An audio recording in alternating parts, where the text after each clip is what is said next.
రొయ్యల రైతుల పరిస్థితి చాలా దారుణంగా ఉంది.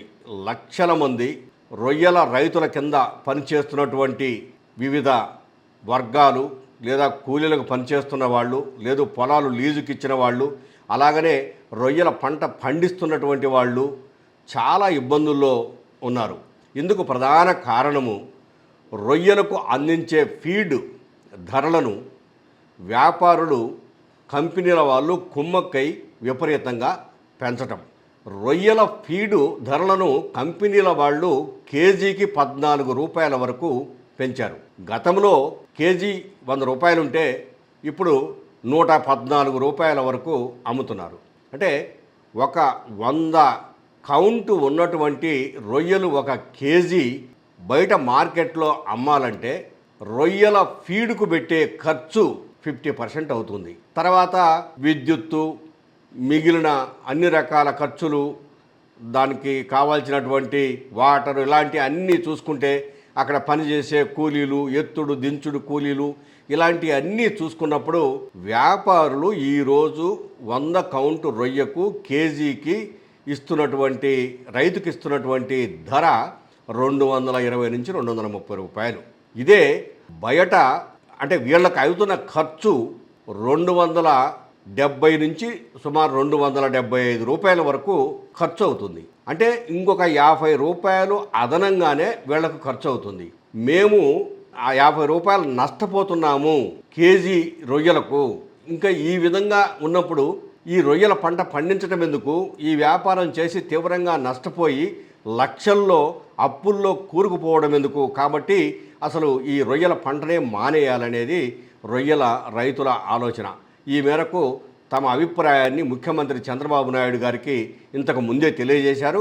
ఆయన ప్రత్యేకంగా ఫీడ్ కంపెనీల వాళ్ళతో, తర్వాత రైతులతో, అదేవిధంగా వ్యాపారులతో సచివాలయంలో ప్రత్యేక సమావేశం ఏర్పాటు చేసి అందరితో చర్చించి ఒక ఆమోదయోగ్యమైనటువంటి నిర్ణయం తీసుకొని ప్రతి కేజీకి ఒక 4 రూపాయలు ఫీడ్ ధరను తగ్గించాలని చెప్పి ఆదేశాలు జారీ చేశారు. కానీ ఆ ఆదేశాలు అమలు జరగలేదు. ఈ ఫీడ్ కంపెనీల వాళ్ళు కేవలము 2 రూపాయలు మాత్రమే తగ్గించారు. అంటే మాకు కావాల్సిన రా మెటీరియల్ కొంత విదేశాల నుంచి తెచ్చుకుంటున్నాము, కొంత స్వదేశంలోనూ తీసుకుంటున్నాము.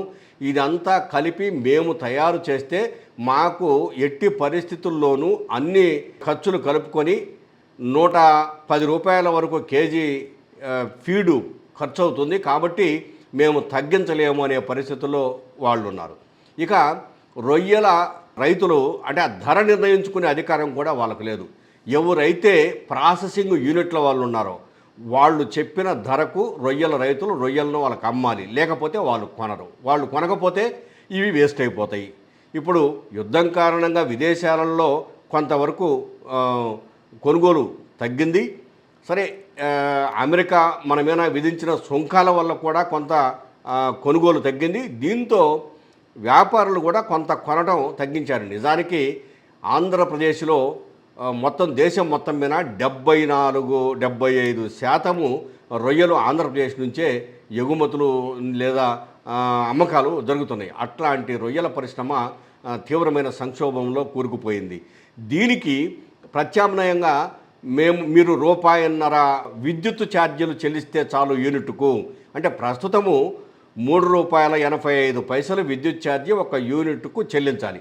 అది ₹1.50 చెల్లిస్తే చాలు ₹2.35 వరకు మేము సబ్సిడీ కింద తీసేస్తామని ప్రభుత్వం ప్రకటించింది. పైగా ఎక్కడైతే రొయ్యలు పండించే జోను ఉందో ఆ జోను కాకుండా రాష్ట్రం మొత్తం మీద ఎక్కడన్నా రొయ్యలు పండించని ఆ రొయ్యల రైతులందరికీ విద్యుత్ సబ్సిడీని ఇస్తామని చెప్పేసి మంగళవారం రోజు ముఖ్యమంత్రి చంద్రబాబు నాయుడు ఈ రొయ్యల కొంతమంది రైతులు, వ్యాపారులు, అదేవిధంగా ప్రభుత్వ అధికారులతో నిర్వహించినటువంటి సమావేశంలో ప్రకటించారు.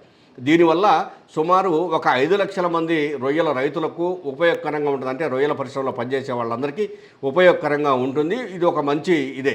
కానీ కేవలం విద్యుత్ సబ్సిడీ ఇచ్చి మళ్ళీ రొయ్యల రైతులు ఫీడు ధరలు విపరీతంగా పెరగటము, వాటి మీద నియంత్రణ లేకపోవటం, గత ప్రభుత్వంలో నియంత్రణ కోసము తయారు చేసినటువంటి చట్టాన్ని ఈ ప్రభుత్వం అమలు చేయకపోవటము ఇవన్నీ కూడాను రొయ్యల రైతులకు చాలా నష్టాన్ని కలుగజేస్తున్నాయి. ఈ నష్టాల నుంచి బయటపడేందుకు ప్రభుత్వము ఖచ్చితంగా తగిన చర్యలు తీసుకోవాల్సి ఉంది.